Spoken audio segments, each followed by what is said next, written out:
Hello everybody, कैसे हैं आप सभी। स्वागत करती हूं आपका आज की नई वीडियो में। आशा करती हूं आप सभी की पढ़ाई अच्छे से चल रही होगी। जैसा कि आप सभी को पता है कि DSSB PGT कॉमर्स का जो हमारा इंडिकेटिव सिलेबस है वो वेबसाइट पर डाल दिया गया है, DSSB की वेबसाइट पर। ठीक है, आप सभी बच्चों ने देख लिया होगा वो सिलेबस। अब उसी सिलेबस के अकॉर्डिंग अब हम अपनी तैयारी स्टार्ट करेंगे। तो मैं आपके लिए एक टारगेट लेकर आई हूँ कि 30 दिन के अंदर अंदर हमें क्या करेंगे, अपने उस सिलेबस को कवर करेंगे ताकि हमें रिवीजन के लिए भी टाइम मिल जाए और हम अपनी प्रिपरेशन भी अच्छे से कर सके और सेल्फ स्टडी भी हम कर सके। तो डेली आपके लिए टारगेट रहेगा। टारगेट आपका अकाउंटेंसी और बिजनेस दोनों सब्जेक्ट का पहले हम लेके चलेंगे। उसके बाद जो हमारा इकोनॉमिक्स के जो पोर्शंस रहते हैं उनको हम बाद में कवर करेंगे। तो सबसे पहले हम कवर करेंगे अपनी बिजनेस एंड अकाउंटेंसी। उसके अकॉर्डिंगली हम अपना सिलेबस लेते हुए चलेंगे, क्योंकि सबसे ज़्यादा वेटेज हमें इन्हीं दोनों सब्जेक्ट से मिलने वाली है। ठीक है, तो सबसे पहले उनको कवर करेंगे, उन पर अच्छे से अपनी प्रैक्टिस करेंगे, मॉक टेस्ट लगाएंगे, प्रीवियस ईयर्स लगाएंगे। जैसे भी आपको रिवीजन करना है आप वैसे रिवीजन कर सकते हैं। मैं आपके लिए डेली टारगेट लेकर आऊँगी दोनों सब्जेक्ट्स के रिगार्डिंग। पहले इनको कवर कर लेंगे, फिर उसके बाद हमारे जितने भी जो हमारा बस्ता, जैसे इकोनॉमिक्स के कुछ पोर्शन है, हमारा कॉस्ट अकाउंटिंग है, मैनेजर अकाउंटिंग है, जो सारी जितनी चीज़ें हैं उनको हम बाद में कवर करते हुए चलेंगे। ऐसे करके हम 30 दिन के अंदर अंदर अपना पूरा सिलेबस कवर कर लेंगे। ठीक है, तो सबसे पहले डे 1 का आपके लिए टारगेट है। तो याद रखना, जब भी आप वीडियो देखते हो, मान लीजिए यदि आप आज वीडियो देख रहे हो तो कल से अपना ये रूटीन डेली स्टार्ट कर देना। नेक्स्ट डे फिर आप डे 2 स्टार्ट कर देना, फिर थर्ड डे, ऐसे डेली आपके लिए वीडियोस आती रहेगी।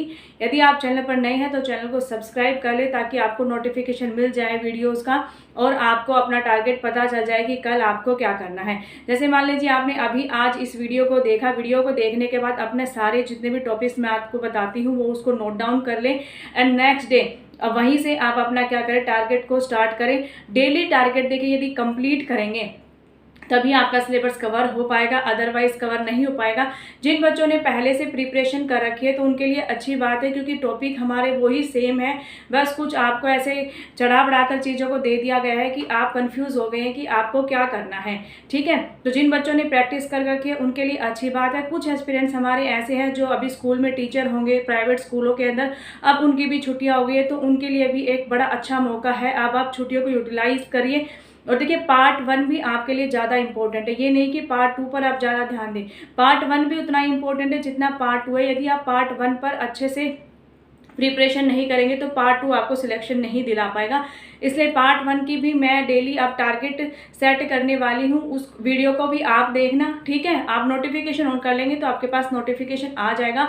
तो हम जनरल पेपर की प्रैक्टिस साथ साथ करेंगे और पार्ट 2 PGT कॉमर्स की प्रिपरेशन भी हम साथ साथ करते हुए चलेंगे। तो सबसे पहले हम बात कर लेते हैं कॉमर्स, यानी कि बिजनेस का ये आपका टॉपिक है कॉमर्स। उसके अंदर आपको क्या पढ़ना है, history of trade and commerce. Trade and commerce की आपको हिस्ट्री पढ़नी है। ठीक है, पॉइंट डालते हुए नोट करते जाना, ज़्यादा लंबा टॉपिक नहीं है, मैं टॉपिक बताते जाऊंगी। यदि आप इनको पढ़ेंगे तो 1-1.5 घंटे में कंप्लीट आप कर सकते हैं। मैं इसलिए बोल रही हूँ क्योंकि ये मैंने खुद किया है, इसी अकॉर्डिंग मैंने अपनी प्रिपरेशन की हुई है, तभी मैं आपको ऐसे बता पा रही हूँ कि इतने टाइम पीरियड में आप कर सकते हैं, कवर नहीं कर सकते, क्योंकि मैंने खुद किया हुआ है।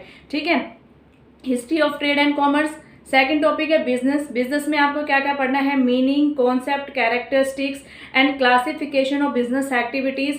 ठीक है, इसके अंदर क्या क्या आ जाएगा, हमारा प्राइमरी इंडस्ट्री आ जाता है, क्लासिफिकेशन ऑफ बिजनेस एक्टिविटीज़ में इंडस्ट्री आ जाता है एंड कॉमर्स आ जाता है। इंडस्ट्री में पढ़ना है आपको primary, secondary and tertiary industry. फिर आपको पढ़ना है कॉमर्स। कॉमर्स भी 2 पार्ट्स में डिवाइड होता है, trade and auxiliaries to trade. ठीक है, फिर उसके बाद आपको पढ़ना है बिजनेस, प्रोफेशन, एम्प्लॉयमेंट, उनका मीनिंग पढ़ना है, उनका डिफरेंस पढ़ना है, ऑब्जेक्टिव्स ऑफ बिजनेस आपको पढ़ना है।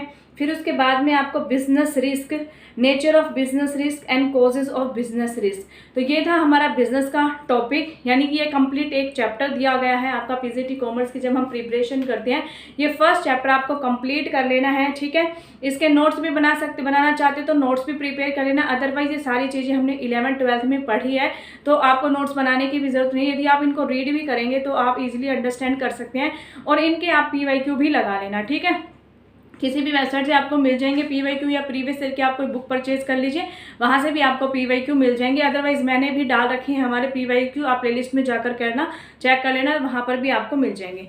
ठीक है, तो ये था आपका बिजनेस का सब टॉपिक, मैंने चैप्टर 1 बता दिया है। अब हम बात करते हैं अकाउंटेंसी की। तो अकाउंटेंसी में आपको करना है accounting and introduction, chapter number 1 है ये आपका। इसमें भी आपको हिस्ट्री ऑफ अकाउंटिंग पढ़नी है। देखिए हिस्ट्री ऑफ अकाउंटिंग इतना ज़्यादा डीपली हमें नहीं पढ़ना, ठीक है। बेसिक जो हमारी हिस्ट्री होती है वो आपको पढ़नी है। अकाउंटिंग पढ़ना है, bookkeeping, business economic events, characteristics या फिर process of accounting, interested users of accounting, accounting as a source of information, branches of accounting, qualitative characteristics of accounting, objectives of accounting and role of accounting. तो ये chapter number 1 है हमारा accounting and introduction. तो दोनों ही subject का मैंने target आपको बता दिया है, बिजनेस का टारगेट एंड आपका अकाउंटेंसी का टारगेट। यदि इस टारगेट के रिलेटेड आपको कोई भी क्वेरी रहती है तो आप मुझे कमेंट सेक्शन में बता सकते हैं, मैं आपकी क्वेरी को जरूर सोल्व करूंगी, ठीक है। ऐसे ही मैं आपको हवा में नहीं उड़ाने लग रही कि मैंने आपको टॉपिक बता दिया, आप कर सकते हैं, ईजिली आराम से कर सकते हैं। और देखिए सबसे बड़ी बात यही है कि अब एग्जाम आपके सिर पर है, अगस्त में आपके कभी भी एग्जाम हो सकती है, आपके पास ज़्यादा टाइम नहीं है। यदि आप अब भी नहीं जागे ना तो फिर बेटा कभी नहीं जागोगे, आपके एग्जाम आ जाएंगे और आप क्वालिफाई भी नहीं कर पाएंगे। तो अब कम से कम 10 घंटे निकालो पढ़ने के लिए, कम से कम 10 घंटे में से 4 घंटे अपने पार्ट 2 के लिए बचा कर रखें और बाकी 6 घंटे आप किसके लिए, पार्ट 1 की प्रिपरेशन कीजिए, ठीक है। और पार्ट 1 में भी उसकी प्रिपरेशन पहले करें, जो आपको चीज़ें आती हैं उनको पूरा कंप्लीट अच्छे से कवर कर दें ताकि वहाँ से कोई भी क्वेश्चन आए आप उसको छोड़े ना, ठीक है। और फिर बाद में जो चीज़ें आपको नहीं आती हैं उन पर थोड़ा थोड़ा फोकस करें, उनको भी सीखने की कोशिश करें, वहाँ से भी 2-4 नंबर आप निकालने की कोशिश करें। तो ऐसे ही आप प्रिपरेशन करते चले जाएंगे तो आपका स्कोर बहुत अच्छा हो जाएगा एग्ज़ाम में और आप कोई भी डाउट नहीं है कि आप DSSB के एग्ज़ाम को क्रैक नहीं कर सकते यदि आप इस तरीके से प्रिपरेशन करेंगे तो, ठीक है। ये था आपका डे 1 का आज का टारगेट। आशा करती हूँ आपको वीडियो अच्छी लगी हो। यदि आपको टारगेट अच्छा लगा तो प्लीज़ वीडियो को लाइक करके जाना और एक अच्छा सा कमेंट मेरे लिए लिख के जाना। मिलते हैं कल की क्लास में डे 2 के साथ।